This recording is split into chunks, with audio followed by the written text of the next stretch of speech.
Ladies and gentlemen, welcome back to another episode of El Local. I am your host, Eddie Gonzalez, and today I have none other than Miss Jessica Carrasco. Welcome, Jessica. As many of you guys know, Jessica is a local artist. She is a community, what's that word? A community member that is heavily involved with art, and just recently elected PVUSE school board member. Right. Yeah, welcome. Yeah. This is Thank you. this is what, a year in the making. Getting you on my show. We have tried. Yes. We've both been busy. We also tried doing it during the campaign. It would have been amazing. Great marketing for my campaign, but we've been really busy, both of us. We have, and letting everyone know this is like a two-parter. You know, it's possibly even going to be a three-parter. I don't think people are going to tune into three. Enough for her. You know, not all at once. It's going to be spread out. But there's so much to talk about.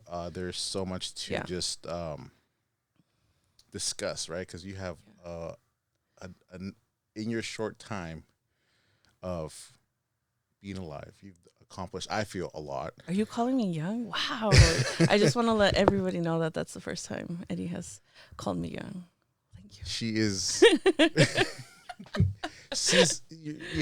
We'll go with that. Anyways, there's so much to talk about, and with this first episode, I did want to, start with your history, your background, where it all started. Like, Jessica Carrasco, born and raised in Watsonville, California, 95076. Yikes. In Santa Cruz County, in the Monterey Bay, in California. Central Coast. And my first question is, who is Jessica Carrasco?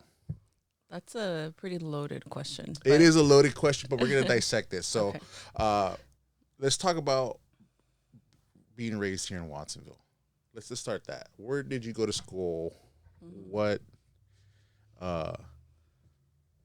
led you to, I guess the point of this is this first conversation is leading up to your accomplishment of graduating college, right? So who is Jessica? Where did she grow up? What are your fondest memories of Watsonville? So my parents were living in Watsonville, but technically I was born in Santa Cruz, in the hospital over there. Oh, no. But then I got brought back here. Okay. And I'm still, but I grew up here. My parents, at the time lived, in downtown Watsonville. Actually really close to where that utility box is that I painted, which was kind of interesting to be able to go back and paint that utility box when I believe that was where my parents brought me home after I was born. So my dad is my biological dad is from El Salvador. My stepdad is from Michoacan, and my mom is from San Luis Potosí. And then they came to the United States, and I grew up with my mom for, I want to maybe say 6 or 7 years of my life. 5, 6, 7 years. And I grew up with my grandparents, my aunts and my uncles, my mother, and then after she remarried, and then I had sisters. But when I was with my mom, we lived, we moved around a lot, but I remember when I was in kindergarten, I went to a Mesti. That is news to me. Yes. I think a half kinder, I was at a Mesti, and then we moved again. And then I was, I think I finished off kinder or maybe started first grade at Starlight Elementary School. So I went to both. And then after that, I went to Lakeview Middle School. And then I got, my mom wanted me to go to Aptos High School. And then after graduating Aptos, I started Cabrillo. And then I transferred to San Jose State after that. San Jose State, nice. So that's awesome. Simply because it's you went to school here in Watsonville. Yeah. Right. And I know from experience that as a Mexican American Latino, to get to uh, college. It's not a easy thing to do. Right. It's a lot of hard work. Yeah. Right. So, and I know I'm kind of fast forwarding, but backtracking a little bit. But what was your experience like growing up in school, from going to school in Watsonville and then going to school in Aptos? For those that don't know, Watsonville and Aptos are close by. They're about like 15 minutes apart. You know, the city of Watsonville is a bit is bigger. Aptos is like a city, but kind of smaller community. Mm-hmm. And so, what was that transition like, especially being a person of color? It was a culture shock. So when I was at Lakeview, it was actually really diverse at the time that I was there. But when it was time to go to high school, I remember most of the people graduating from Lakeview went to Watsonville High. And I want to say me and a handful of other people, it wasn't many, it was probably less than 10 people that I knew. That wasn't even close friends. It was just people that I recognized that went to my middle school, went to Aptos High School. And then even then, I want to say maybe one or two friends that I was really close to at the time. It was really different. When I was at Lakeview, I feel like I was able to focus a lot on my academics, and I was in Mesa. I did dance. I did almost every sport but softball. So you were heavily involved. Yeah. Okay. Yeah. And I enjoyed school. I loved school. I don't think I ever got a 4.0, but I always got like 1B. So to give you an idea. And then moving over to Aptos High, it was completely different.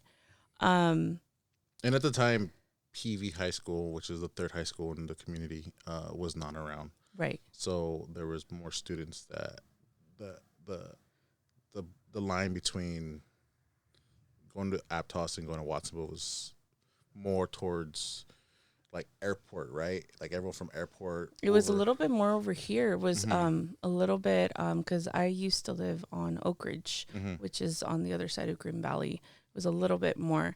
At the time, I do remember that the school district was trying to change the district lines, right?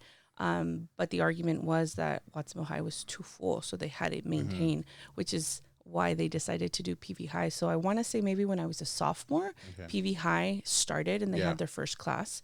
I think my cousin German was one of the first graduating seniors, I believe. And a little fun fact for a lot of people that don't know, Jessica and I went to school.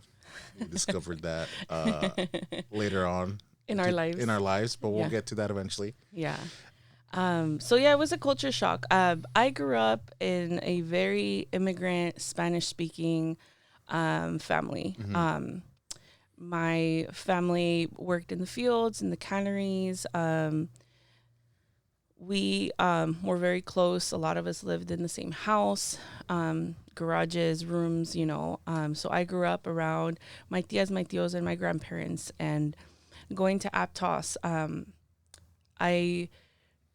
at first, you know, I was very like hopeful because I loved soccer and I knew that when I was in middle school, I played in a lot of the Aptos traveling teams. So I thought this is going to be great. We're going to have a great soccer career. We're going to go to college. We're going to play soccer ball. And, you know, this will be fun. But yeah, it was a culture shock. It was not what I was used to. There was like, I didn't really, I felt it, but I couldn't identify it. And even as a senior, I didn't have that vocabulary and understanding of what I was really experiencing. But it was a little bit of everything. You had really cool people, and then you had really on the opposite side, you know? And I started to like notice as I got older, there was like a specific way Latino students were treated versus the white students, you know, and I started asking questions and saying this is not okay.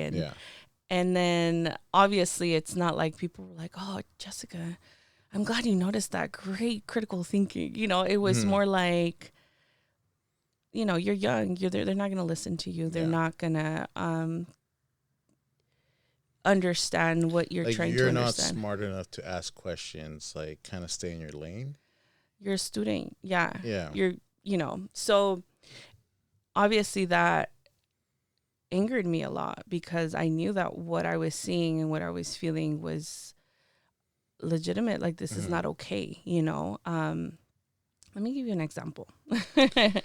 So I don't remember what club. I was part of Marineros Unidos, and then there's another club, MSA or something like that. I don't know which club it was, but we had a fundraiser and we were going to sell food. I don't know what food. We had all these decorations and balloons, and not papel picado, but the little long, the long one with like red, green, and white.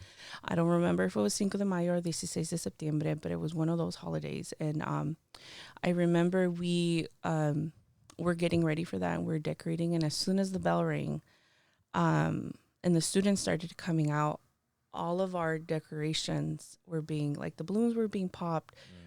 They were being like torn down. And then obviously there was like people screaming at each other, like students, and at the end of the day, we couldn't do our fundraiser. We couldn't play our music. We were in the office, and there was no, like, they were more mad at us because we were mad at what happened. And I was one of those students who got in trouble for, I wasn't using like the best language. Yeah. I was younger. I used the language that I knew, and a lot of it was cussing, and you're angry, know? So, obvio que they're not going to take you serious or, hear you out as I wish they would have, seeing that and them not doing anything about it and there not being any consequences made it very clear how staff felt about what we were doing, our identities, our cultures. And I mean, had it been the other way around at that time, it would have been a different outcome. And that's crazy because I have a similar story with that being at that school. It was the same thing. It was like Cinco de Mayo. It was, Independence Day. I forgot what it was, but it was one of those events. And we had same thing, group of the club kind of putting it together.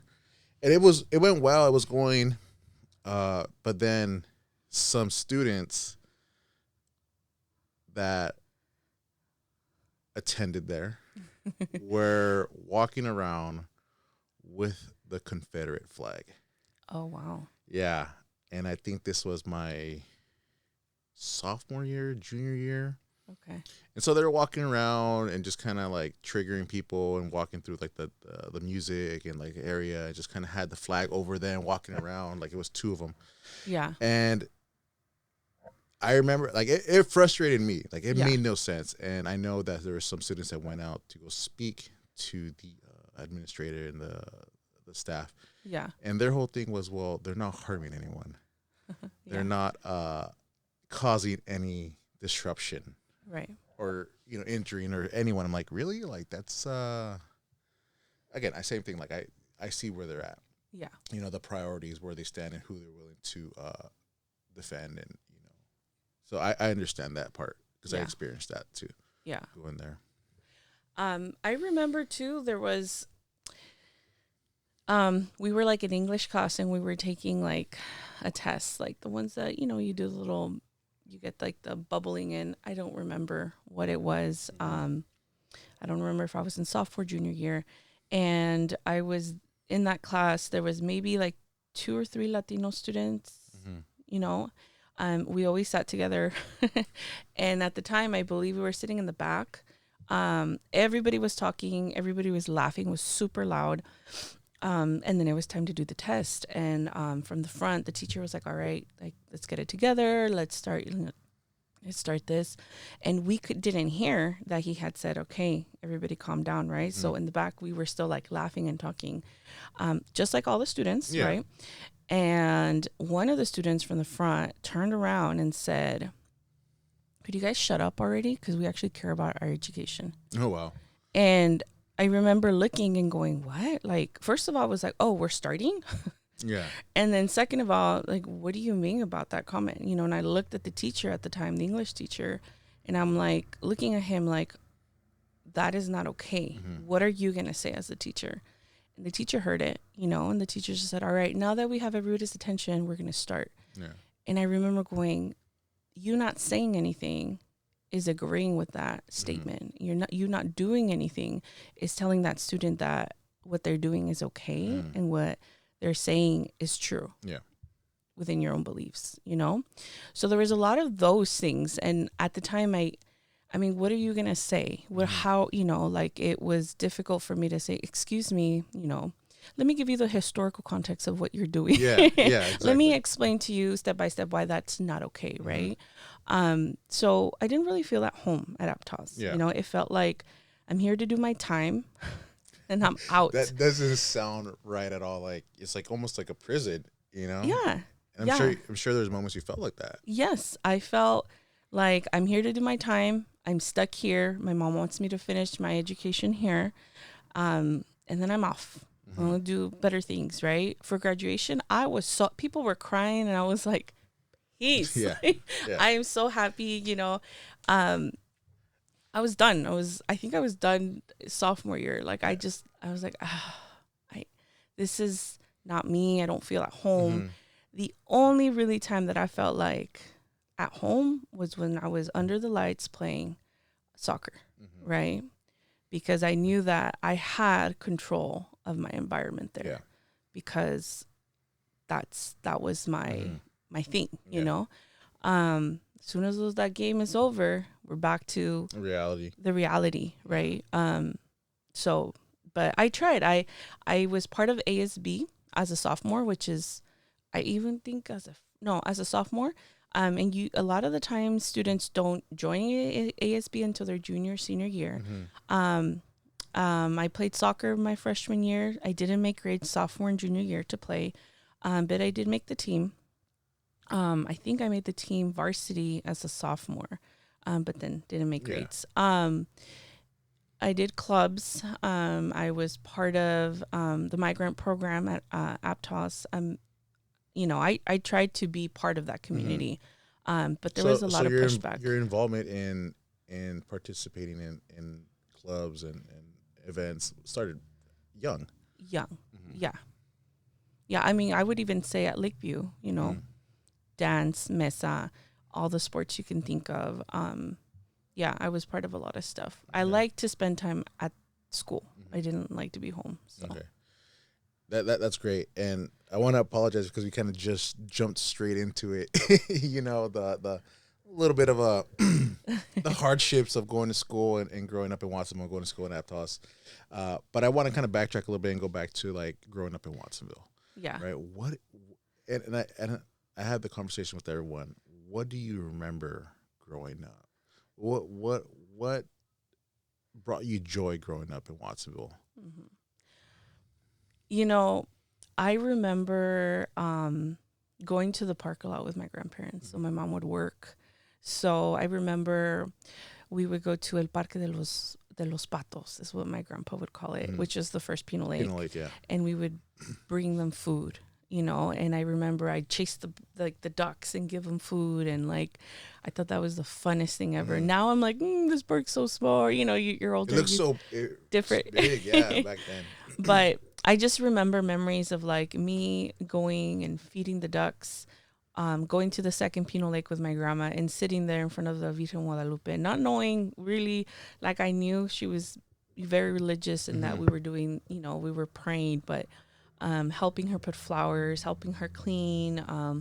She would tell me, mira, ahí está en ese árbol, si la puedes ver. We would use the little mirrors to like shine. We would do a lot of walking too. So we would go to El Bordo, but it's called the levee, right? And I would be on my bike and they would be walking. Yeah. I remember climbing that little worm at Callahan Park. Do you remember the worm? The worm. It was like this. Yes. And it was yellow and purple. And I think it got taken out because kids would fall off or whatever. Yeah. I did too. I'm fine. Yeah. But I remember that. I remember going to Ramsey Park when they had like Native American and cowboy play structures. Oh, yeah. I remember that. I have memories of that. And then memories of me sitting down with my grandma and her making tortas al jamón and sitting there and eating. Yeah, the picnic tables up there. Yeah. Question: do you remember the train? I do at Ramsey Park, right? Yeah. Yes. So I was having this conversation with someone the other day, and they're like, "Hey, the train. Remember the train?" I'm like, "Yeah, yeah." And it's funny because like I know, but it just kind of hit me like, oh, you get this flashback. Yeah. But the train that used to be at Ramsey Park is at Dennis the Menace in Monterey. Wait, they picked it up and took it over there? Yeah. What? I think that's what someone told me. Someone confirmed with me, right? We need to get back. Yeah. We need to get it back. That train that we used to climb at Ramsey and play on it was just sitting there, and parents would just let us climb it. But they took that and then they moved it and they took it to Monterey at the Dennis the Menace Park. Oh. That's the same train that was here. The one that they have like closed off for no one to touch. Yeah. Dang. Yeah. I didn't know that either. I was like I feel like Research I knew it. idea. I know. And so I was like, oh, no way. I remember that. Like, it brought back so much memories. And I'm just like, yeah, I have little memories of that, but I do remember climbing on something. I remember that there was like Native American and cowboy play structures. Yeah. I remember that. I remember playing at Indoor Arena when it used to be across the street or across from Fox Theater. Right downtown. Where the library is, that used to be just dirt, right? And that's where the indoor used to be. That was the first time that the ball hit. I don't remember if it was my face or my chest, and me sacó el aire. And I was like, and I remember playing indoor there. Oh my gosh, just thinking back to like all the things that used to be, right? And like the dirt. Penny Club. Yes. Did you ever participate in the Penny Club for soccer or for their camp? I want to say yes, because my family was heavily involved in the soccer in the community. Yeah. It was in the fields right out there by Lakeview. Yeah, like it was like 6 different fields. I remember that. Yeah. Yeah. I want to say I did 1 or 2 years of camp there, but then I also played soccer there. Yeah. If you've played soccer, you know about the Penny Club. Yeah. Well, at the time, like I didn't know what it was called. Right. But you went to go play soccer. Parents would take you. But yeah, I remember that. I remember. Yeah. Right where St. Francis and Lakeview is, like all of that was just soccer fields. I mean, every weekend, every Sunday, that was the place to be. Did you ever go on the boat ride to check out the castle? No. You missed out. I don't. I did not. I don't think I ever did, but I would always see it there. Yeah. It's still there. I mean, it's. Well, the Penny Club, the camp, the summer camp, used to take the kids on boat rides to go check out the castle. Like if you were good, it was like a treat, Reward. So, a reward, right? Oh, okay. Yeah, and I remember getting on and going, and I just have like very little memories of that. Like I was pretty young, but you remember the stories that people would say? I had heard a story saying that they had a bobcat as a pet. I heard that later on because I forget that it's there, and then. I want to say when I was working at Watsonville High, we had this conversation of like, did you know that Watsonville has a castle? Yeah. And, we had... It's called Kern Castle. It's owned by the Kern family, Kern. Kern. I think, if I'm not mistaken. Someone correct me, but that's what I think I remember. Yeah, it'd be cool to get a... Well, I know how to get there. Well, yeah, but like inside would be cool. I know. So if that is owned by the Kern family and anyone knows them, if they would like to give us a tour at Local.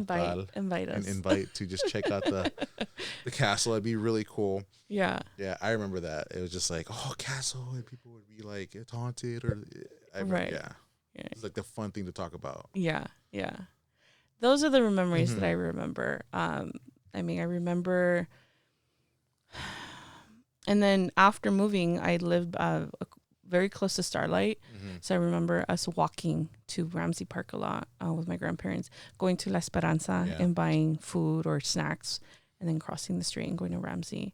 Back when like Target wasn't there. Yeah. When it was Target was dirt too, right? It was all dirt. Yeah. Yeah. No Ross, no Target, no nothing. No Staples. I still talk to like younger people, because working in the school system. Yeah. Like, Target. Like, I remember there was nothing there. Like I remember the construction over time. Right. And Target, once it was built, it was like the new it place to be. Yeah. I even remember, now that all this stuff's coming up, do you remember next to Ramsey Park, it used to be like a restaurant and they used to have a cow or a bull? A bull, no? Or was it? They had like some kind of farm animal. And I remember like I always wanted to claim it. And my grandma's like, you can't touch it. And I think it got stolen. The animal? Yeah. And it was like someone correct us on this. Okay. I don't know if it was a bull or a cow or When you say next to, was it on what side? Was it where the Target side, or was it where Taqueria Mundial used to be? Taqueria Mundial used to be. Yeah. Okay. And I remember that. I do not remember that. Yeah. Someone needs to correct. Eventually, the goal is to talk to a historian and have them show us pictures of everything that's out there. So yeah, but that just over time, like Watsonville. I mean, we're in our 30s, you know. You can say that. We're in our 30s, but like, and it fascinates me because I'm learning like almost all the time with conversations with people. But like, we're just imagine like our parents, what they saw when they got here and everything. And the one that I'm always like talking to people is like, do you remember when you could still swim in the levee? I don't remember the Pajaro River. No, I asked the older generation, and they used to they tell me stories like they could just. When I go to the beach, the river's right there, and it was clean. Yeah. Do you remember swimming at Pinnacle Lake? No. I don't remember me myself. Mm-hmm. But my grandpa would always make this joke, and I don't know how old I was when he would make that joke, but no te metas al Pinnacle Lake porque luego vas a salir con otra mano or something, saying I was gonna have a third hand or something. But no, I don't. What I did do as I got older, the first Pinnacle Lake, we would rent out the boats or the ones where you kind of the bicycle ones, but not inside. Yeah, I remember a little bit. Because like after a while, people weren't able to go deep, but they kind of closed up a little section. Yeah, where people were still able to kind of swim a little bit. But now it's just like you can't even look at it, or else you'll grow a third eye. Yeah, I mean, even going to like the shore where the Virgen is, like you just see like La Espuma and all this. I don't know, it just doesn't look like. Man, I want to jump in there and just make Pinnacle Lake swimmable again. Yeah, there you go. Oh yeah. And so what do you miss? Is there something that you're like, man, you wish it would have never closed down, or what were your like as you got older? Like one of the places that people always talk about is, I know what you're gonna say. Music Madness. Oh yes. What were you gonna say? I was gonna say the bowling alley.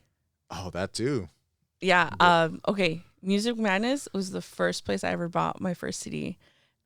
What CD was it? It was Aqua Barbie Girl. I just want to say, I don't even remember how old I was, but I love that CD. Mm-hmm.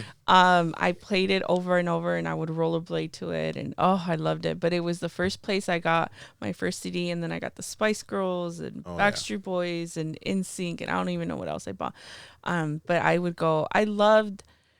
See, and I think they have this in Santa Cruz, in downtown Santa Cruz, where you're able to go in. It's different now. We have Spotify, we have Apple Music, but putting on the headphones and listening to it, and you're like chilling there for hours, and you're like, okay, do I want to buy this? I only like one song, but what else is on there? Like, and like back then, $20-$25 was a lot, So you're like, this is what I'm gonna be listening to over and over. I better like it, and going in there and seeing the posters and like, I mean, I've always liked cosas así, like, prints and like just very creative, artistic stuff.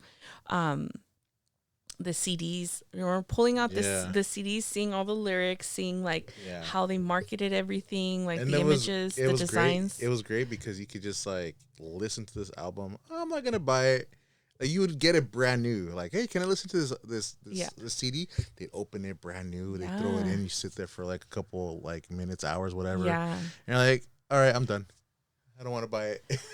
Right. But then you'd be like, actually, I do. Yeah. Or, actually, this is really good. Yeah. Like, once you open and you looked at the lyrics and you looked at, like, all the like the info, which was really cool. But I remember that. Yeah. But The bowling alley now. Yeah. alley. I want to say that I probably spent more time at the bowling alley when I was at Cabrillo because I actually had money to go. It also really helped that at the time when I was at Cabrillo, I was doing cheerleading, and one of the guys that did cheerleading with us worked at the bowling alley.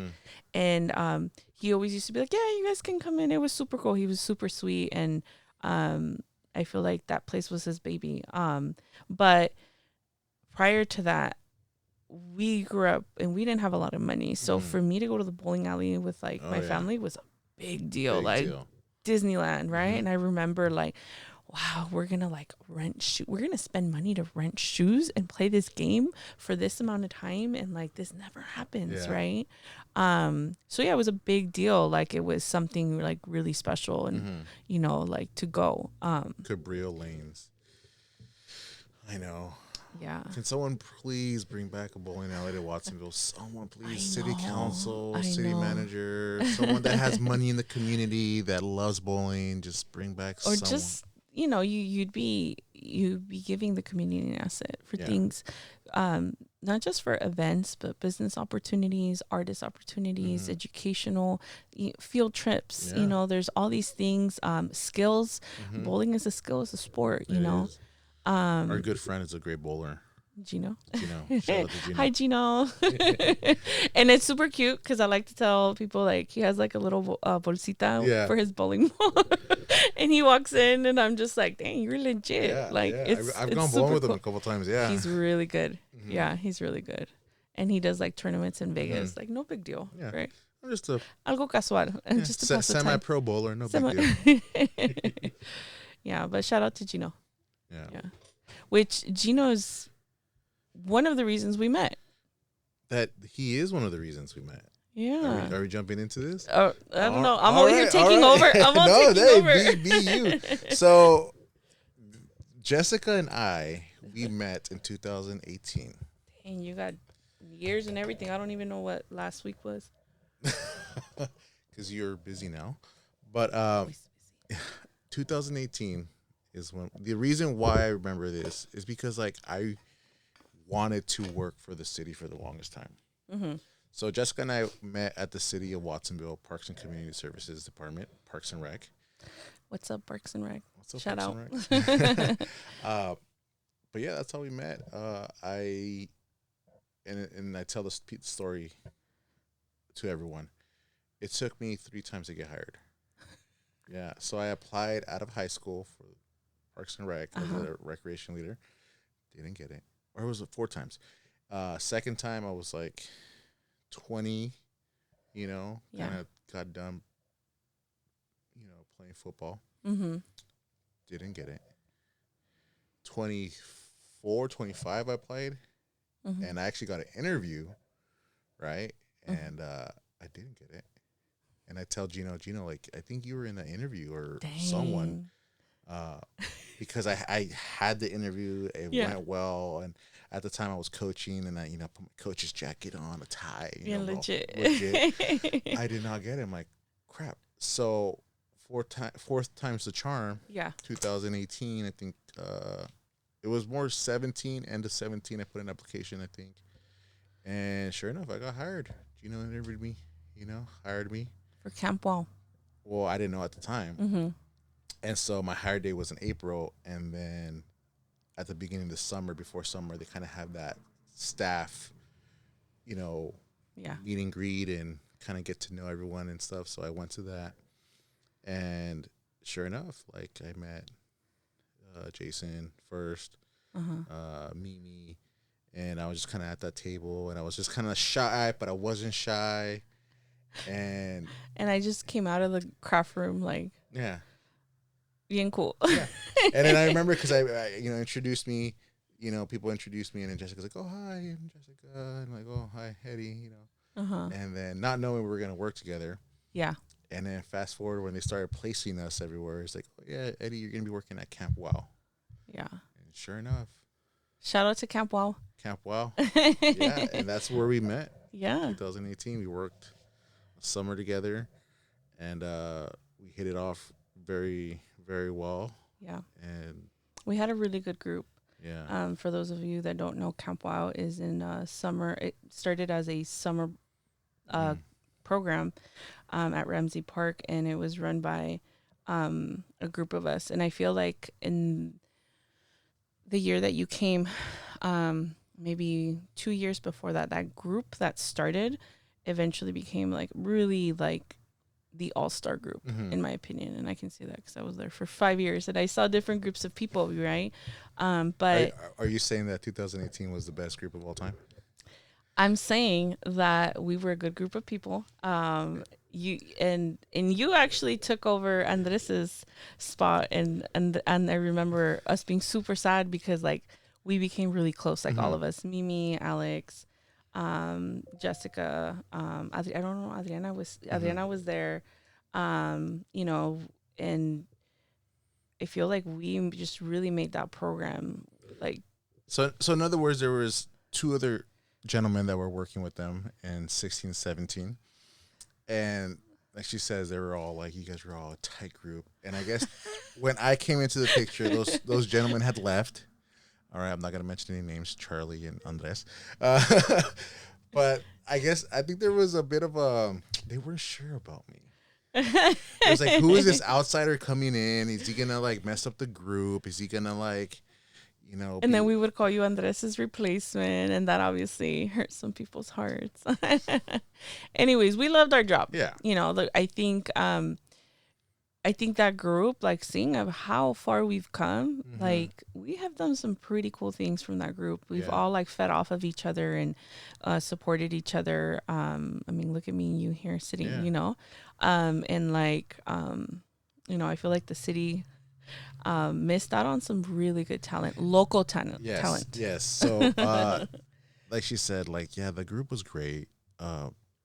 We went off to do so many great things, you know, and I really appreciate my time there because I think 2018, that summer, was a transition for me, right? Where it's just like you're growing out of this phase of like, you know, young adulthood and kind of growing into like who you're going to be.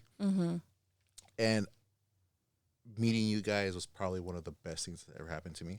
And I personally believe that everything happens for a reason. And so I believe that those other times that I applied, it just wasn't the right time.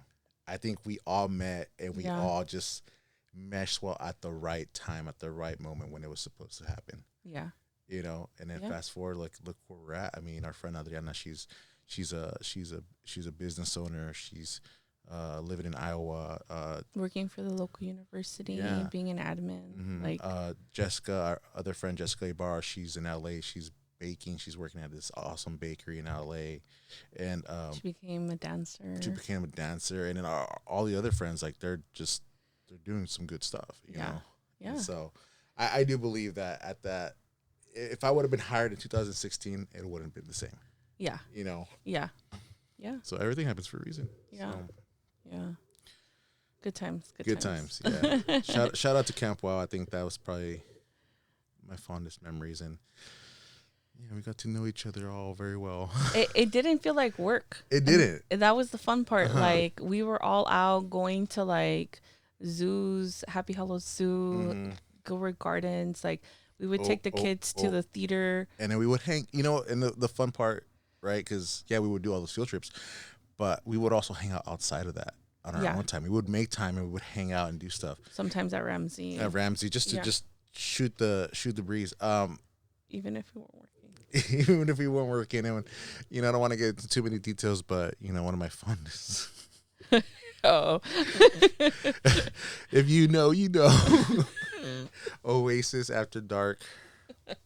No, we it was fun. Yeah. And it was really cool.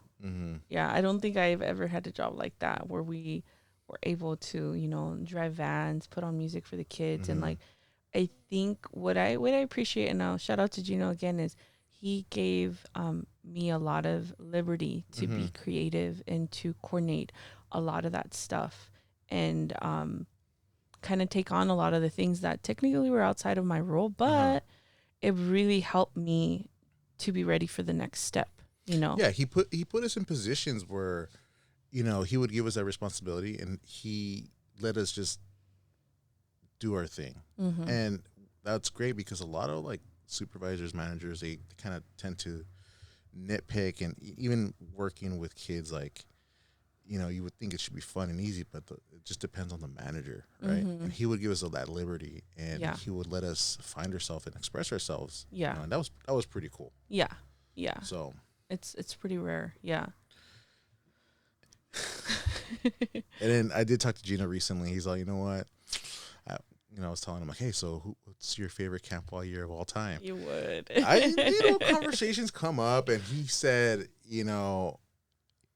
if it wasn't for an incident that happened with glitter that year, 2018 would be the top-notch year that he's ever done. He is such a baby. Okay, for those of you that don't know, Gino hates glitter. Yeah. I knew, but some of us learned the hard way. Oh, gosh, sorry, Gino, we're putting your business out there. No, that was a good group. It was a really good group. But yeah, so yeah, I still think it's the best year of all time. Yeah.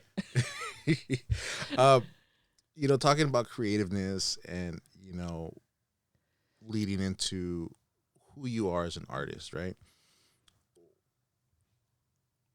What made you think, or what was that moment where like, oh, I want to create art. I'm an artist. I want to put art out.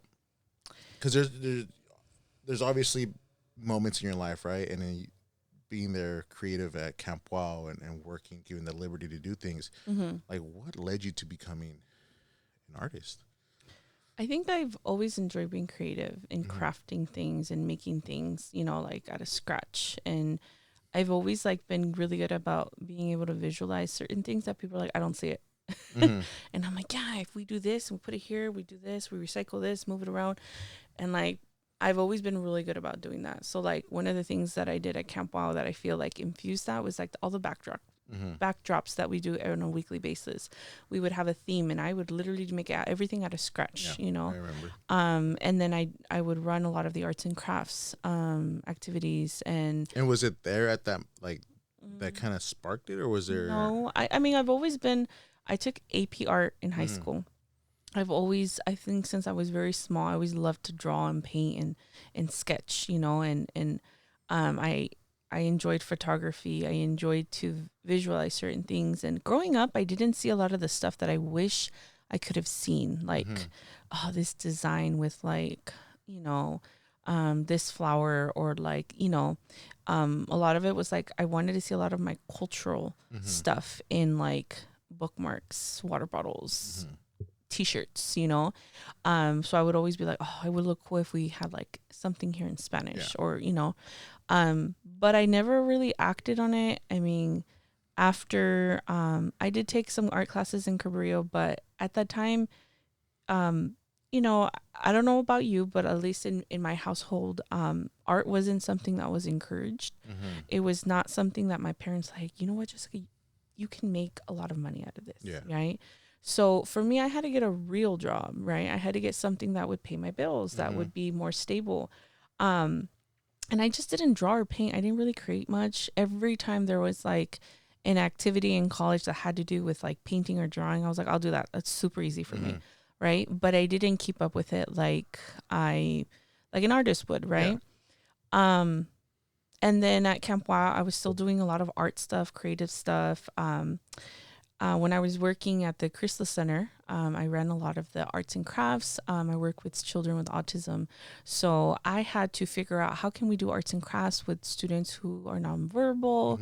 How do I create visuals for that? I want to touch on that. Like, side note a little bit. What made you want to jump into that path, that career-wise? Well, it's not a career, but what made you want to jump into that route? Working with kids with special needs. I want to say by accident. Like, it was more of like, so I was working for the city, and then I finished school, and I needed to get another job. It wasn't like my job with the city wasn't cutting it, and I tried to apply for other positions and it wasn't working, which is why I keep saying the city lost out on a lot of talent, not just me, but everybody there. And then at the time,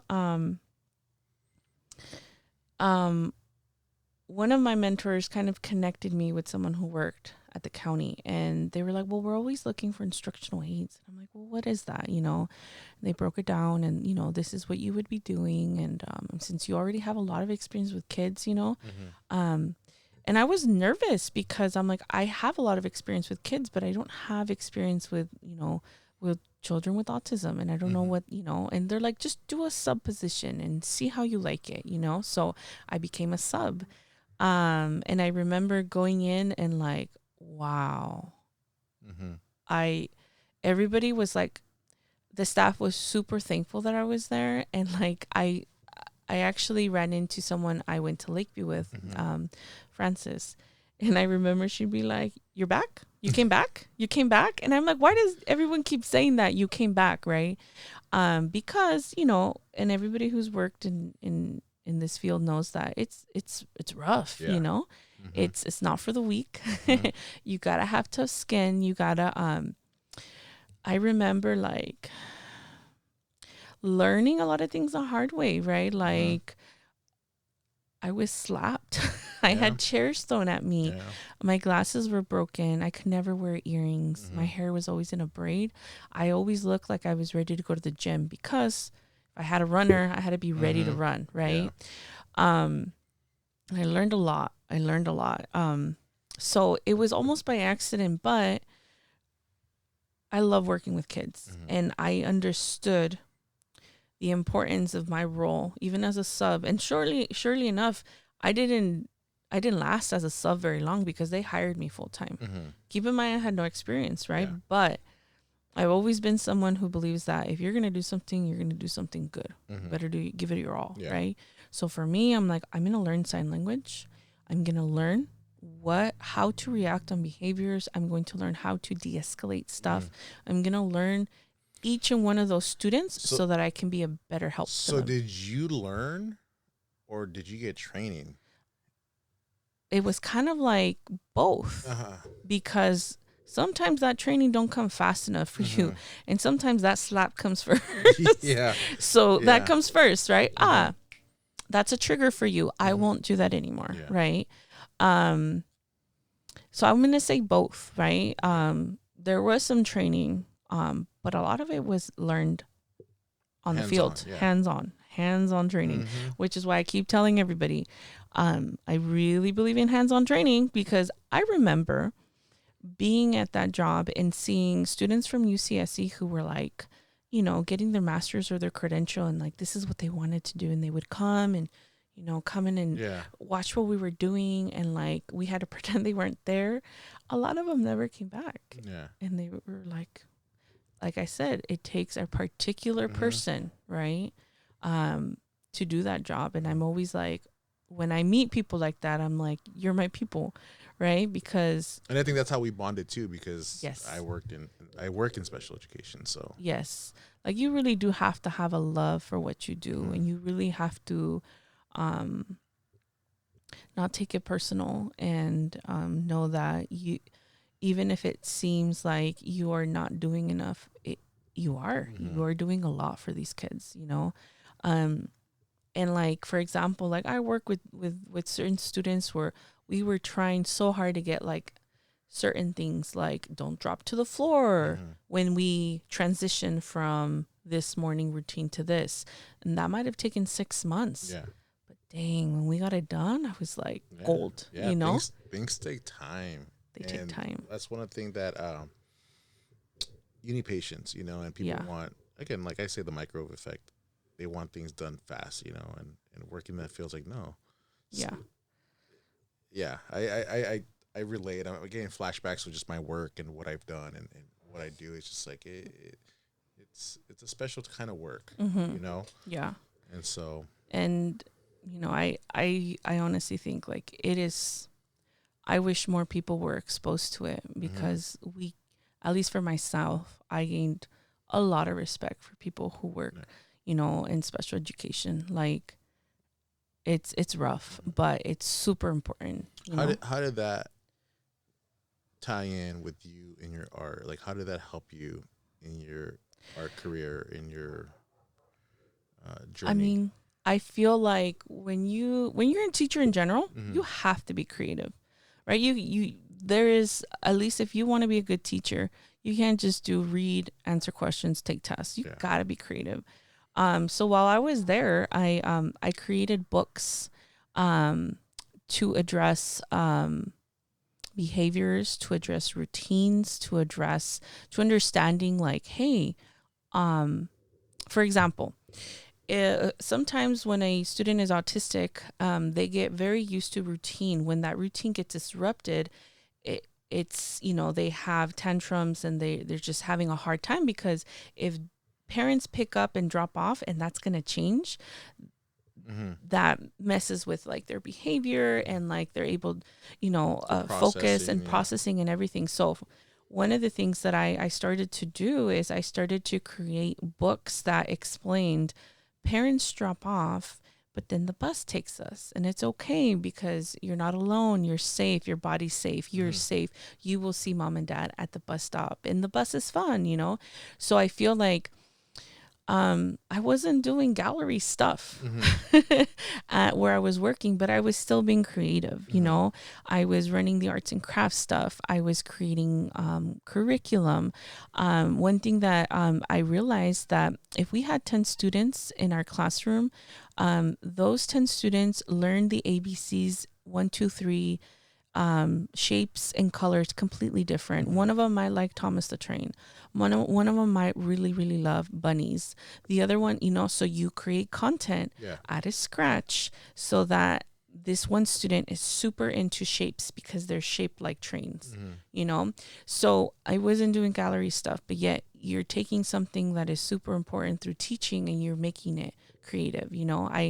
I think we even did I think the closest that I got is we created like marine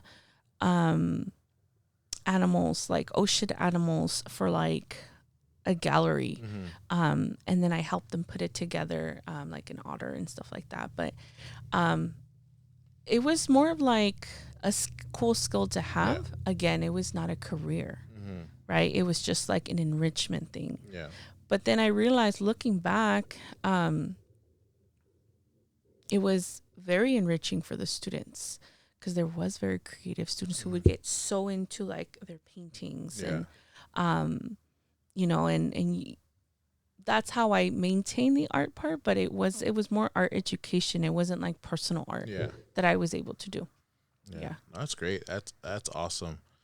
And so that is something that, to me, I hold dear, the special education field. I'm going on like 12 years, so I'm still in it, and I'm still facing it, but there's the rewards are sometimes just, they outweigh the hardship part of it. So leading into your career as an artist, Camp Wow, working in the special education field, at what point did you just think, you know what, this can be something, I could make something? Like, that didn't happen until, I think, like when I was at Chrysalis, that was around the time that I sketched my first sticker, born and raised in Watsonville. I was working for the city part-time, and I was working for Chrysalis for full-time.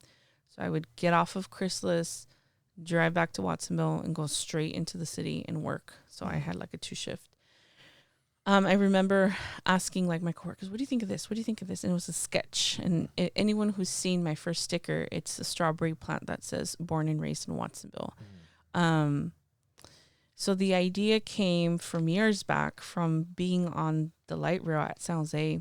And at the time I was going to school, and I was really homesick. And I looked out of the window, and I saw a car, and on the back it had the Santa Cruz sticker. And I was like, oh, home. And then I was like, well, Santa Cruz is not home, but it kind of gave me like home, and I thought, oh, we don't have anything like that. Yeah. At the time, Paul, who has the Ville, was barely starting to like, get out there. Right. Yeah. So, I guess you could say Paul did it first. Yeah. But, yeah, this one right here, oops, with this sticker, right? But at the time, those stickers weren't like as big as they are now. Yeah. So I thought it would be really cool to have something for Watsonville because I'm homesick right now and like I wanna see something, Years back, I mean, and then being in college too, I had to work 2 jobs. I worked for the Women's Resource Center and I worked for Macy's. And I remember, and I was a full-time student. And then I remember thinking, man, like I really wish that I didn't have to work so that I could just focus on my academics and they would probably be better. And then I probably would have been able to get scholarships. My GPA would be higher. And I remember thinking, when I'm done with all this stuff, like I really want to be able to help students who are in college so that, give them a little bit of relief because this sucks, having to work so much and just struggle and it's not healthy, my health wasn't the greatest. So from those ideas, and obviously ethnic studies and learning that community work was so important and the different ways that you can help through community work, right? Were able to connect the dots for me and learning about different artists, Chicano artists who've done amazing work. And I was like, wow, that's so cool. I'm like, this is a thing, and I thought like, oh, they're just really good and I will never get there, but I love what they're doing, Coming back to Watsonville. So that's really sparked, I guess you could say, in San Jose State, like that. The idea of creating a logo. Yeah. I never did it though. Of course, when you're in college, you don't got time for that, Yeah. I finally did it after school when I was working at the Chrysalis Center because I'm like, I'm finally going to do, something. Yeah. I would always sketch, but it was nothing moved outside of my sketchbook. But this did. And I remember thinking, how can I make a sticker out of this? How can I make this into a T-shirt? And at the time, technology was there, but like I didn't understand how to. What I was trying to say is the question that I was trying to ask is how do you digitalize this art? So again, Gino, who is very tech savvy, was able to help me, to digitalize that first image. And I told him, I really want you to keep it the way it looks. I know that it looks imperfect in certain, but I want to keep it like that. So he had to do everything. Later I learned, if you do it on an iPad and, there's different ways. And I later learned how to do those skills. But then I had this digital image that he finally digitalized for me. And then I'm like, okay, we're ready. Yeah. And I sent it out and I ordered 300 stickers. And I'm like, I'm going to do this. I'm going to create a scholarship that's going to help Watsonville students either get to college, remain in college, or whatever. What was that feeling like when after you print it out, you're holding a sticker of something you created?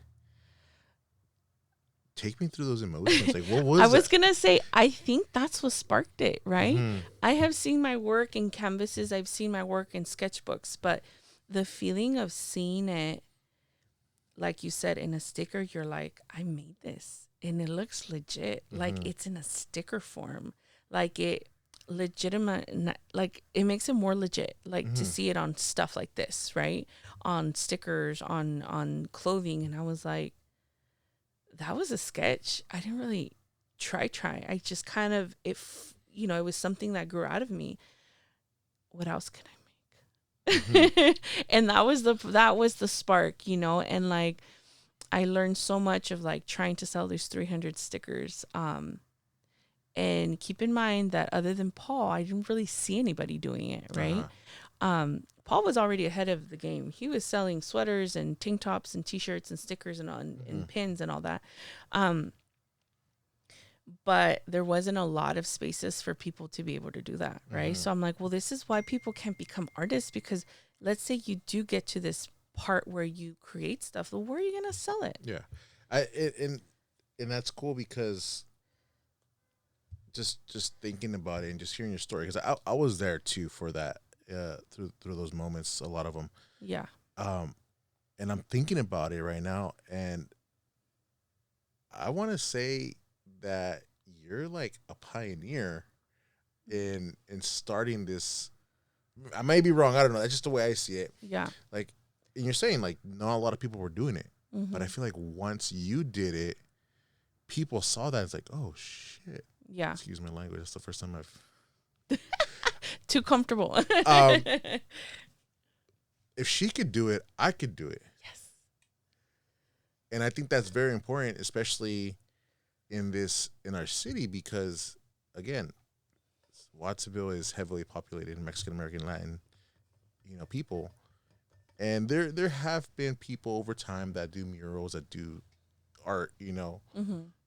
but I guess kind of giving them the like, I could do it.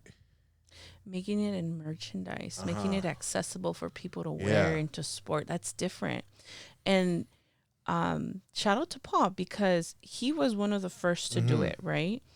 And I feel like when I did it, I didn't even know Paul, and I set up my little table. I want to say it was Watsonville's 100th year or something. It was Yes. like that was the first time, and I'll send you a picture. You could put it up here. Oh, I have pictures. Oh, you have it? Yeah. And I had a table. I had a tablecloth. I had 300 stickers and like a big old frame of the image enlarged so that people could see it.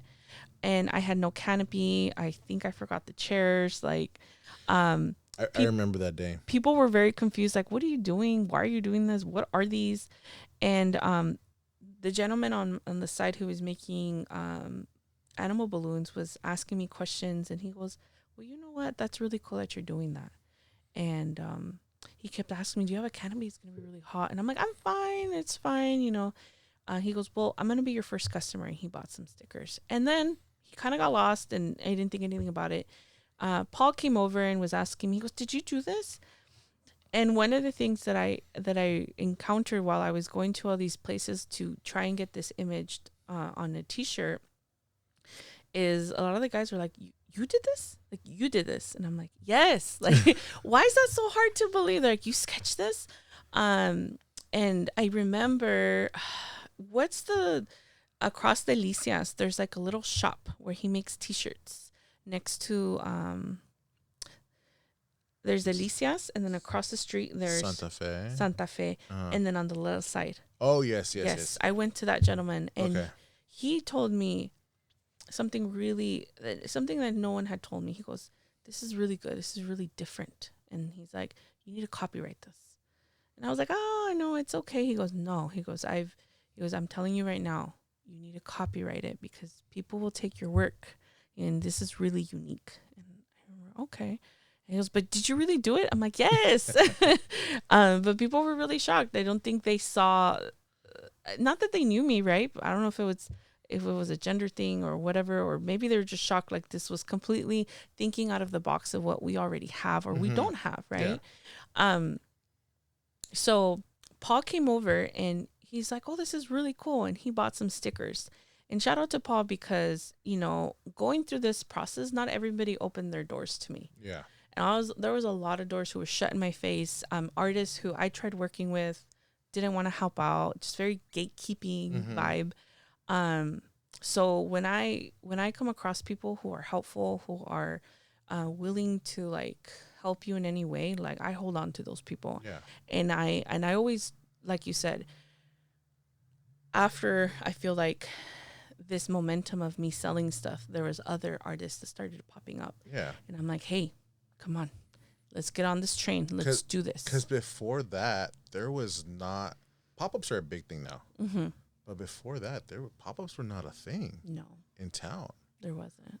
Like, there was no art markets. There was no art markets. There was no, Paul would sell at the farmer's market. Right. But even that was like you go to the farmer's market for food, produce, or like small little like. There's no space for you to do that. He Yeah. created his own space, right? Which is amazing. But that's one of the things we did with the first local artist canopy in the Strawberry Festival, which was 2018, 19? No, it was 2000, summer of 2019. 2019, yes. Where whoever held on in that little train that I said, let's do this, which was Jessica, Mayra, me, Mateo Primo. I invited Paul, but he already had his little puesto. A couple of other artists, and we were like the first that were able to sell at the Strawberry Festival because that was not a thing. Local Artist Alley was not a thing. Yeah. And I fought like 2 years to get that. And I remember like just getting no from the city so many times. And I was like, at the time, I was very lucky that I knew Paco Estrada, who was the mayor of Watsonville. And he was able to connect us with another city council member that at the time was very supportive with the idea, right? And then the Parks Department kind of changed their views on it because, when other people are feeding you the ideas, maybe it looks better. Maybe when your senior rec gives it to you, you don't get like that same respect or whatever. But it's crazy to think just how times have changed in like since 17, to like now, just like the market that it just it exploded, Yes. Oh my gosh! I'm processing. I'm thinking back. It's like, wow, it's crazy the things that one had to go through to get to where it's at now. To be able to sell stickers. Yeah. Just stickers. Just stickers that were going. I wasn't profiting off of any of those stickers at the time. Those stickers, everything was going to scholarships. So you mentioned scholarship, right? You're at the time, it wasn't really a thing. As far as like it becoming a business or a nonprofit. No. What you created Carrasco Concepts, right? And when you created it, was that your first idea to get scholarships? I created the sticker just for scholarship. Specifically for scholarship. Later, I realized that it wasn't, there was other things I had to pay for. I had to pay for my vendor booth if I was trying to get into farmer's market. I had to pay for printing services if I was trying to advertise stuff. I had to buy a table. I had to buy a tablecloth. At the time, I would borrow a lot of stuff, I want to say even my friend Griselda and her husband let me borrow their canopy for Mercado de Muertos one year. Like, I didn't have the stuff for vending, So a lot of the stuff was like borrowed, but then eventually I'm like, I need to have my own if this is going to continue. And I need to be able to make money also to keep it going, right? And obviously, at the time that I was doing it, I was like, I also need gas money, and I need, if I'm going to drive there, I need to, so then I'm like, I need to do other things so that I can continue doing this, right?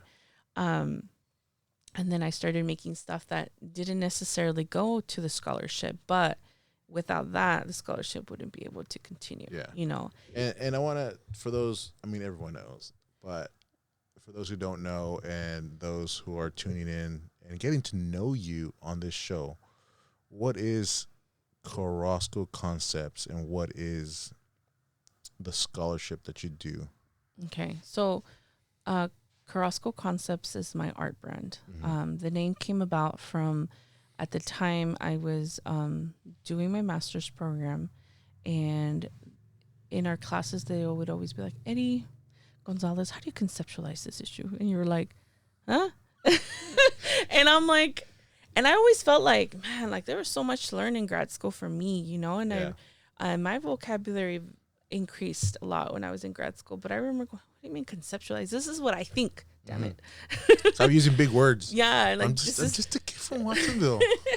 Right? I'm just a kid from Watsonville. But then I would always hear that, like, how do you conceptualize this? And I'm like, what is that word? And, how do you make sense of it? Mhm. Essentially is what it means. How Yeah. do you, understand the world? How do you, So for me, when I was thinking of a name, at the time when I played soccer, everybody knew me as Carrasco, Mhm. right? So I knew I had to have my last name because it wasn't just my last name; it was my nickname too. Mhm. Um, and it's Carrasco Concepts is basically how I view the world, Mhm. how I see, And the goal was to create art, visual art that lifted, and created pride within our own community of Mhm. Watsonville. That we're from here. We're really proud of being from here. Mhm. We're really proud of who we are and our roots Yeah. and our culture and Ike, right? And that comes from a lot of trauma from being at Aptos, Mhm. right? Mhm. And having to embrace my identity and having to be like, I speak Spanish and it's beautiful. Mhm. Ike. If you feel uncomfortable, learn it. Yeah. Right. And at the time, that was not the vocabulary or attitude that I had. Mhm. Right. But with the art came this, like, I'm going to reclaim this negative stereotype of my community, because when I was living in San Jose and I would tell people I'm from Watsonville, if they knew where Watsonville was, first of all, because a lot of them didn't, they were like, oh, isn't it like ghetto and Mhm. like super dangerous like Salinas? And I'm like, first of all, no. And like every time I'm in Salinas, like playing soccer, like there's a side of it that we don't see. I don't live there, so I can't really speak on everything, right? But the media has a lot to do with like feeding that negativity, because I would see every time something bad would happen, that would make the news, but no Yeah. one's talking about like the amazing things that were happening. Yeah. So for me, this was my way of saying, you're not seeing it through my eyes, Yeah. right? This is how I see it. This is how I conceptualize it. This is how I view it, Mhm. and that was the goal with Carrasco Concepts. Now, born and raised in Watsonville was the original image that, again, trying to instill pride in our students, because they're going to go off to UCLA, Mhm. Stanford, UC Berkeley, CSUMB, right? Trade schools, or travel or work. Yeah. And when they say where they're from, I want them to be able to have like, hey, I'm from Watsonville. Mhm. It's pretty sick. Let me tell you about it. Yeah. Right? And you know what? It's funny because um, I've always been proud of Watsonville. And then we could touch a little bit on that misconception and the how people view Watsonville. But I I never liked saying, "Oh, I'm from Santa Cruz," because I'm not. Mm-hmm. You know, I always start off with saying, "I'm from Watsonville, California. I'm from Watsonville." Mm-hmm. Huh? Where? What? In between Monterey and Mm-hmm. Santa Cruz. It's a small little town, city. Yeah. That's where I'm from. Yeah. You know, and so I understand that pride of saying this is where I'm from. Yeah. You know, and then the idea that we get this false image of ghetto or who we are, and my question is for people, right? Like, why has that always been a thing? Why are people uh, always viewing us in that way? So if you guys, please let me know. You Comment. comment on it. Let me know, and not just like our people, but Santa Cruz people. If you're watching this, like, why do you guys always? Well, because that's what the media always reported on at the time, right? Yeah. Now I'm starting to see, because we're challenging that, Mm-hmm. right? The arts community here in Watsonville, like we are exploding, Yeah. And there's only so much negative things that now they're like, oh, I see you guys, Yeah. I feel like we're doing so many extremely good things that it's so hard to ignore it. Mm-hmm. And not everything still gets recorded through Oh, the yeah. media, Yeah. right? But I think we're at that point where like even folks from Santa Cruz are like looking over and like recognizing that there's a lot of stuff going on over here, Mm-hmm. right? And it's positive. It's obvio que every town has its negatives, right? But they're starting to realize that there's so many other things that are so beautiful about this town, you know, but because they either never step foot or decided to spend time over here or to actually be a part of the community or visit the community and have an open mind, I think there's all these, you know, misconceptions about it. If you could describe Watsonville, if you could conceptualize one word to describe Watsonville. Resilient. I knew you were going to say that. Yeah. Yeah.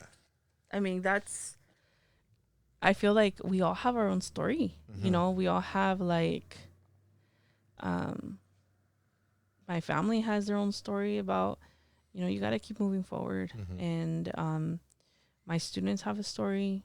My coworkers have a story. My neighbors have a story. A lot of us, like, we got stuff. We don't have people we're going to inherit stuff from. A lot of us don't have papers. A lot of us don't have, like, a trust fund or any of that stuff. Like, we know, like, we're in for a while to work. We don't have the privilege to be like, you know, like, we need to hustle. Yeah. Like, sometimes it depends on, like, you know, we are the person that our family's depending on. Yeah. So even with everything in front of us, we still have to do it, you know? So yes, I could describe Watsonville in one word, it would be resilient. Because even then, again, just by looking at the art community, right? We are still doing this much with this much, right? And we're moving forward, you know? There's no other way. Yeah. Like, this is, pa eso venimos. What is some of your inspiration? You know, how do you find your inspiration? You know, with the vast growing art scene, with the vast growing change in culture in the city, and you know, your experiences traveling, if you've done any, like, where do you find your motivation? I think it has to do a lot with, like, people. I think I find a lot of my inspiration with people, which is why I'm really social. I like to learn from people. I like to get to know who you are. I like to figure things out. I think when I travel too, I think of, like, a lot of, like, the similarities and differences in culture and the beauty in that. The food, the music. I like to listen to music and visualize things. I like to listen to poetry, podcasts. Even when I'm going to the grocery store, I'm looking at their posters, the colors, the designs. Like, I feel like you can get inspiration everywhere, but what fuels it the most is people. Because there can be one person who really inspires all these colors and images, and they're not really telling you what to draw, but that's what it's inspiring it, right? And through their stories. Like, let me give you an example. One of the images that I have, it's the one with the farm worker, la mujer, carrying the baby. There is a writer from Salinas. I always credit him because it came from, he's a writer. He posted a quote from his book that said, immigrant parents with their wings cut still teach their children to fly. And it's powerful, right? That's through his book, and that inspired my image, right? There's images that get inspired by Bad Bunny. There's images that get inspired by my daughter. There's images that get inspired by me, what I'm feeling, right? But it's mostly, like, through people, I've noticed. Yeah. That's great. Is there something that you're working on right now? There is, and oh my God, I don't know if I'm gonna make the deadline. Deadlines are horrible, but there is. I'm trying to work on something for Journal X, and I think tomorrow's the deadline. What's the date? Today's the deadline. I don't know if I'll be able to get it done, but maybe I can give them, like, hey, this is what it looks like. It'll be done in a few days, and I know that PV Arts is going to have a gallery, and I don't know if I'll finish that one, but that one is halfway done. The other one is like 80% done. So I'm working on that. What have you done? Let's just get into that. What have you done? So you started off with the Carrasco Concepts sticker, right? Which I will show. And then you branched off, started doing other little stickers. But like, what major? I mean, everything's major that you do. But talk through to us about some of the things you've worked on and that are out in the community and things that you've like the public art stuff. Yeah, public art stuff. So my first mural, which was a pretty big mural, especially to be your first. Like you would think you'd start with algo chiquito, like a utility box or something, but no.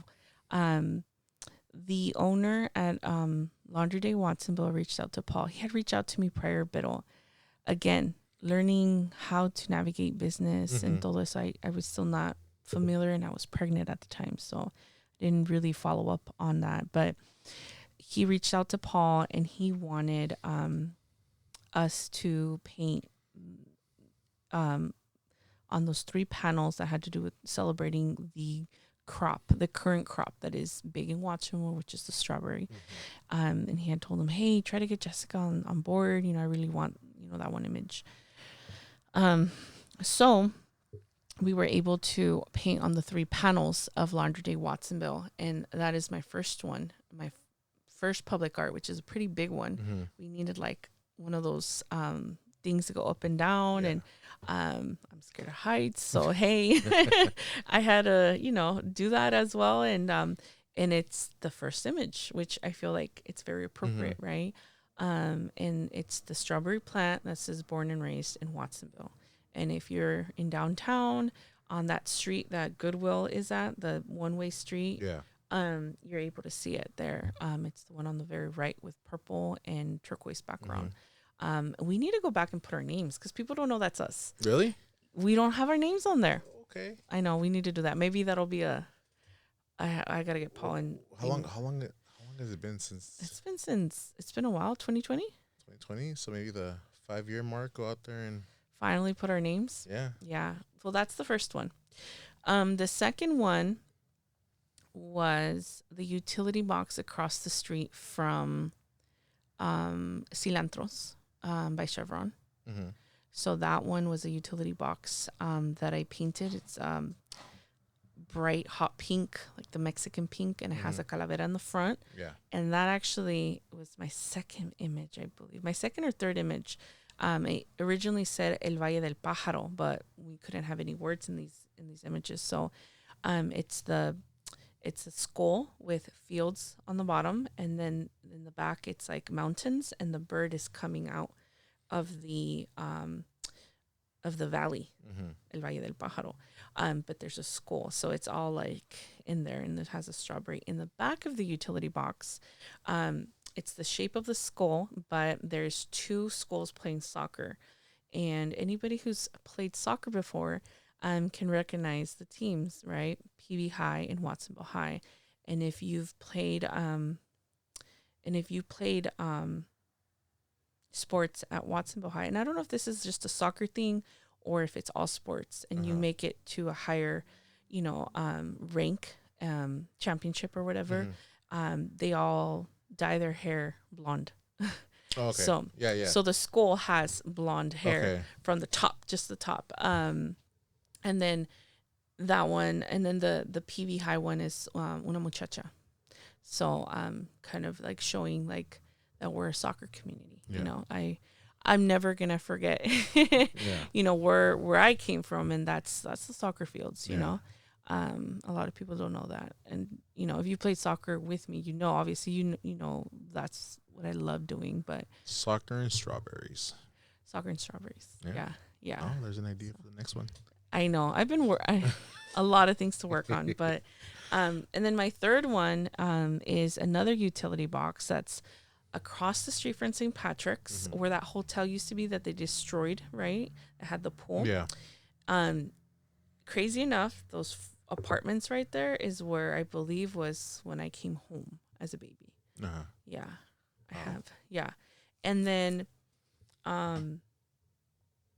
it's in front of the flagpole, and then there's rocks, and then just about a year ago they put mosaics. Kathleen, I believe, put mosaics there as well. So that's my third one. And in that one, it was celebrating architectural places in Watsonville, and also the 4th of July parade.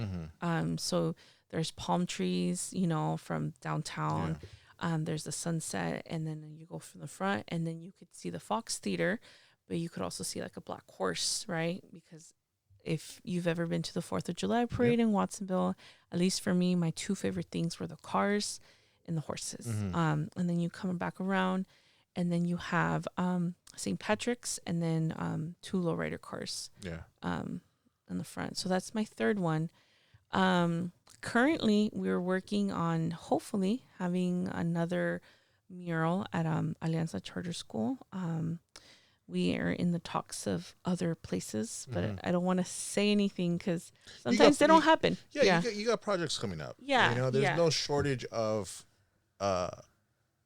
things that you're doing that, you know, you're going to put out there. You know? And now that I'm working here at Arte del Corazon, I'm learning more of the business part, which is like, I think one of the things that really discouraged me to go for mural stuff, because I can paint, but I had to learn how to make a budget. I had to learn how do I get an insurance, and what insurance do I need, and how do I prep a wall? So becoming an artist is not so much creating and just pen to paper, paint to paper. It's a lot. There's more to it. You are your marketing, you are your HR, you are your outreach, you are your administrator, you are your art educator, everything, right? So, there's a lot. And I feel like when you are in a community where there already aren't spaces that are, you know, welcoming, or don't open their doors, or there's nothing to open, you're kind of just paving the way yourself for these spaces and for these opportunities, right? Yeah, and like you said, like sometimes you just gotta throw yourself in the water. That's how you're gonna learn how to swim. You know. Yes. And you get fortunate here and there if you have friends or someone that knows that teaches you and helps you. Shout out to Paul. You know, the fact that he kind of took you and helped you out. One thing that I do want to ask, and it's a general question. What kind of challenges do you face as an artist? I mean, obviously there's the business part. I feel like, for example, with the stickers, there was not a lot of spaces for me to be able to expand on that, like in the business. So what did I have to do? I had to create the spaces myself. I had to administrate that. I had to do outreach. I had to email people. I had to go people in person.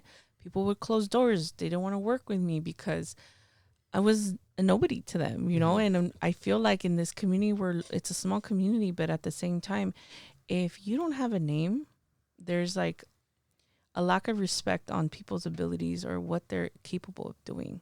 So I feel like people, like if you don't have a title, like or money, people don't believe in you. And it kind of sucks because I've encountered that a lot. So, you have to do that. Like you have to pave the way, which is what I feel like that's probably the reason why I'm not able to create so much art, is because I'm working on paving the way for others and myself, that like I don't have time to finish these projects, because it's a never ending fight. Oh yeah, you know, and sometimes you know, if no one does it, who's gonna do it? It's not gonna get done, right? You know, so I see your work and trying to like fight every day for opportunities for artists and for yourself, you know, and that led you to joining Arte del Corazon, right? Right. So I feel like I was teaching for 4 years, and I feel like I was losing myself. I was burning out. There's a lot of things going on, right? And then stuff with my credential program too. We'll get to that in part 2. Right. There's just Right. But I think a part of me too was like, I wanted to create more. I wanted to, like, the art part I only did in the winter and the summer, and then I shut it off, and then I was a teacher, right? But then I feel like it kept pulling me, and I was like, I wanted to do more of that. Like, what if I could do this full time? No, there's not a lot of opportunities. There's not, like, what are you gonna do? How are you gonna feed your daughter? How are you gonna provide? This is this is a safe job, and you also love it. I love teaching. I love being in the classroom. I love working with students. But another part of me was like, but you also love art. So what do you do? What do you do? And then an opportunity came up, and it was during a time where I was already thinking of leaving, and everything just kind of came together. And I was like, let's just do it. I was being very brave. I was very scared because I don't know how I'm going to do it. I don't know how I'm going to be able to do all this, but I think you're at the position where you are ready for this next step. And I think even if you didn't go to school to become an art curator or art business person, like, you have learned a lot through experience to be able to pull it, and be able to bring in that other education, through being a sociologist, through ethnic studies, through being a teacher, pull that and enrich this role that you have. Because I have actually been in the classroom. I have been working with youth. I have that experience. Would you say that you're getting more respect as time goes and you grow as an artist now? Or is it still kind of, you feel like it's the hardship comes in, like, because your name is known, Carrasco Concepts, in the time that you've been doing art and creating. Do you feel like there's still opportunities that don't pop up and that hinder your creativeness, your art? I mean, not everything comes to me, but I'm not used to things being given to me, so I'm not expecting them, right? But I will say this,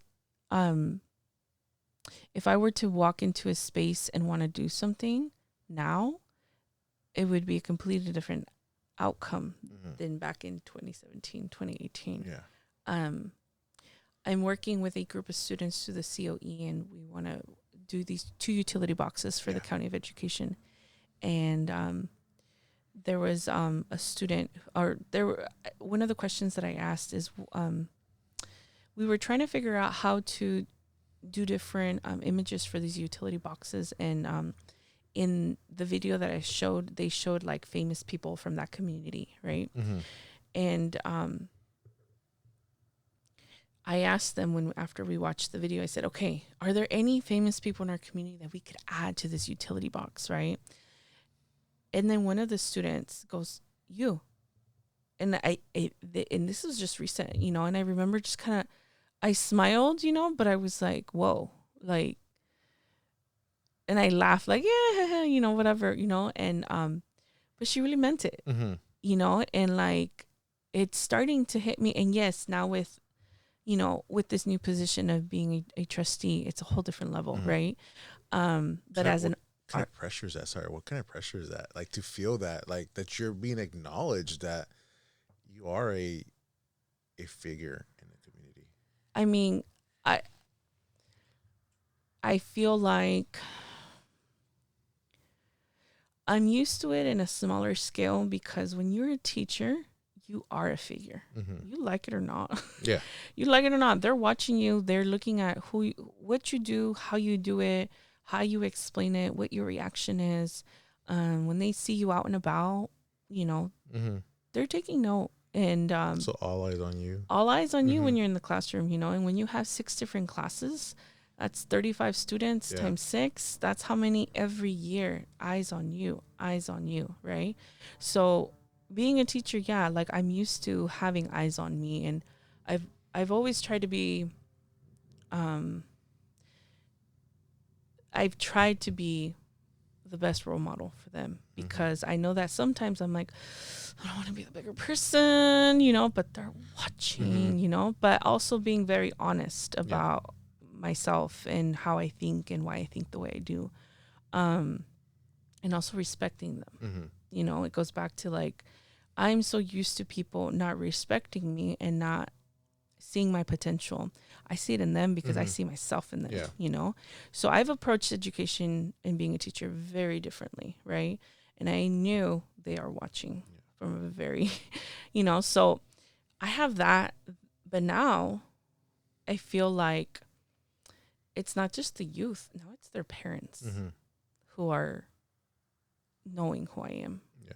Right. And I have had people like, oh, my daughter had you as a teacher, or my son had you as your camp instructor. Yeah. And I saw your name on the ballot, and, you know, da da da da. So I think that's different. That's a whole different level. Right. Yeah. But yeah, and that was recent, like I want to say December last, you know, so yeah, it's a lot of pressure. Yeah. It's a lot of pressure because I'm still human and I'm not perfect. Oof. And I always tell students I make mistakes all the time. I'm not here to tell you that I'm perfect. Yeah. And I'm not here to, you know, to expect you to be perfect, but we need to be understanding of each other. So it is a lot of pressure. Pero I understand that we need more people in the community in these positions. And although I'm not perfect, you know, we need more representation. Yeah. That's what you've done in the community so far to this point in your life. And just the way I hear people speak about you, you know, is a testament to your hard work. It's a testament to what you've done, what you've paved the way, you know, in many ways. And shout out to you, Jessica, you know. And it's funny because I tell her all the time, I tell you, you do good under pressure, even though it's not. And I always say it's not healthy. It's not healthy. She always, whenever she has pressure, she's like, her A game's like 110%, you know. But no, yeah, it's great. Yeah. And then you've seen me when I'm like, Eddie has seen me when I'm agitated, when I'm no me hables, no me mires, because, you know, we are all in the same workspace and I'm stressed and I'm pulling my hair. I look like I rolled out of bed, you know, like I have a bun on. That's when you know it's all business. When I have a bun up and I have like, I look like I'm about to go to the gym and I'm just, you know, doing stuff, you know, calling people, dropping stuff off, you know, like, but you've seen that stress, and a lot of people don't see that stress, and a lot of people are like, oh, you're so good, and it's especially like this campaign, like people think I had like a marketing team and I had a group of people who were like helping me full time, and sometimes it was just me. and you know what, that we're gonna save that. That's a whole other beast. I know. And we can sit here for hours and we could just go on and on and on because we're always having conversations, we're always talking. But I just want to let everyone know that, you know, the part 2, we are gonna get deeper into the working with Arte de Corazon, the beginning of working with that as a matured artist, as a seasoned artist. That's what he says about me all the time. You're seasoned. And then being a teacher, you know what that was like and your experience there, and leading up to becoming PVUSD Board of Trustee, school board member, Area 6, Jessica Carrasco. I think that's going to be... That's a good conversation. That's going to be a good conversation. I mean, we talk about it a lot, but I think give people your point of view of how that process and what led to that. And those that don't know, they're going to get the inside scoop. You know, tune in for real. No, tune in. This is part 1. That's you know, we're going to do part 2. But like I tell everyone, for this portion of this conversation, for artists, or just in general, what advice? What is your advice to people in the art or just in general you know, because this is gonna be a two-parter, right? Mm-hmm. But as far as artists and that pathway, and you know, what advice do you have for those people? The same advice that I have for myself and for students is don't be scared to make mistakes. Mm-hmm. Invite failure because, and I'm going to put this as in soccer terms, right? When you miss a shot, just focusing on the fact that you missed the shot is not going to get you better, Mm-hmm. right? Not making more shots is not going to make you better. Going to practice and doing it over and over and getting creative and just saying, hey, I missed the shot. But that doesn't mean I'm going to miss future shots. That doesn't mean that I can't learn this skill better. Mistakes are fine. Yeah. I feel like I've learned that the younger generations are so scared to make mistakes because they don't see it out on Instagram. Mm-hmm. Everyone's perfect on Instagram. Why Yeah. can't I be perfect? Oh my God, I messed up. Yeah. Right? How embarrassing. No, they don't show everything. And that is one thing that I always tell students, don't be scared of making mistakes. Don't be scared of putting yourself out there, figuring out how to swim when you don't, Yeah. right? So that's the best way to learn. Yes. And if you don't take that first step, another thing that I say is not everything you do is going to be perfect, but as long as you're taking that first step, that is one step closer to getting to your goal, Mm-hmm. right? And I made a lot of mistakes, and I think I lose more than I win, Mm-hmm. right? And that I need people to understand that because you got to make 30 mistakes or get 30 no's until you get that one, Mm-hmm. right? And then after the years, those 5 yeses are starting to accumulate and they'll open doors, you know, and you'll learn your skill better. So don't be scared of making mistakes and know that one step forward is better than no step at all. Yeah. You miss 100% of the shots you don't take. Yeah. Wayne Gretzky, Michael Scott. And isn't it up there right It's there? right here. It's true. Yeah. Right? If you don't jump and you do your podcast, you will never know. You know what? I wanna give you the thanks because, and not a lot of people know, Jessica is the reason why this is a big reason why this launched. You know, and this was always a conversation. This, you know, I tell people that I talked about this for such a long time. Something in this nature, just being out there, putting people out there, talking to people, and Jessica has been a great supporter of mine. And if it wasn't for a conversation that we had earlier in 2024,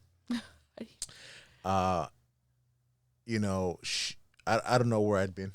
I'd be, you know, maybe I would have taken a little bit longer, but she's been a great supporter. So thank you, Jessica, a lot. I thank you for this help and support that you've always been giving me. So yeah, it's great. You know, I'm excited for part 2. You want cheese, man? That's what it is. You know what? I tell people like. Cheese is healthy. It's not so much cheese, but you know, it's socializing. Socializing. Yeah, it's socializing. But you know, it's one of those things where it's like, if something happens to you, how is it chismeando if you're speaking your truth? Oh, yeah. But that's what I'm saying. But yeah. I like to call it that. It's not necessarily that, but it's part of socializing. You know, you share experiences, and that's what we're gonna get into. You know, in your part 2. And part 2 is like your experiences. Yeah. Because there is sometimes, especially in the community, right, where we talk about that, it's you don't have the name, you don't have the money, right? Yeah. If doors are being closed in your face, yeah. And you know, if I am walking down the street and I trip and I say, hey, I tripped because, you know, I slipped on the rock, but then someone else is like, no, you didn't, you know, you're just, you know, making it up, or you're trying to get attention. It's like, no, this is my truth. And I think that's what the next session is going to be. It's like, Jessica, you're going to speak truth. You're going to speak your truth, and you're going to say how it is because it happened. Yeah. And sometimes people are not going to be happy, but hey, it is what it is. It's our truth. It's our truth. Right. So Thanks again, Jessica. And guys, stay tuned for part 2 coming soon. It's not going to debut right after this episode, but it will be in this season. So it'll be seasoned. It'll be seasoned. In Sorry. Yeah. So thanks, guys, a lot for watching. I'll see you guys next time. God bless. Bye. Peace out.